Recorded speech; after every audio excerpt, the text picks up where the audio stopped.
அப்படியே இந்த பொலியோரமெல்லாம் பார்த்திங்கன்னா சும்மா கொஞ்சம் இடம் கிடச்சின்ட்டு பார்த்திங்கன்னா கொஞ்சம் அப்படியே துவரப்பருப்பு செடி ஊனி விட்ருந்துங்க. அதுவும் பார்த்திங்கன்னா இப்போ பாருங்கள் இடுப்பு கட்டு மட்டத்துக்கு செடி வந்துருச்சுங்க.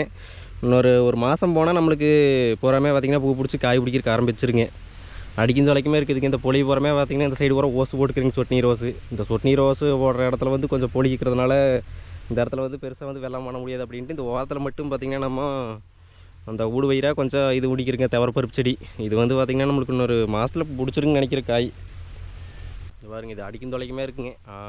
கிட்டத்தட்ட அந்த கோடு வரைக்குமே பார்த்திங்கன்னா நம்மளுக்கு துவரப்பருப்பு செடி ஊனி விட்டுக்குறீங்க. இடையில மிளகா செடியும் கொஞ்சம் ஊனி விட்டுருந்துங்க. அது பாருங்க வச்சது மாதிரியே இருக்குதுங்க. வெயிலுக்கு ஏன்னா நகரவே மாட்டேங்குதுங்க செடி. முன்னையெல்லாம் பார்த்திங்கன்னா மிளகா செடி வச்சா கிடுகிடுன்னு தலைங்க. இப்போ வர மிளகா செடி ரகம் மாறுறதுனாலையோ இல்லை என்னென்னு தெரியல. பாருங்கள் சின்னதுலேயே பூ பிடிச்சிருச்சுங்க மிளகாய். இதுக்கு மேலே வரலைங்க. செடி வேறுங்க ஒரு அடியும் கூட வளரலிங்க. ஆனால் அதுக்குள்ளேயே பார்த்திங்கன்னா நம்மளுக்கு பூ விட்டுருச்சுங்க.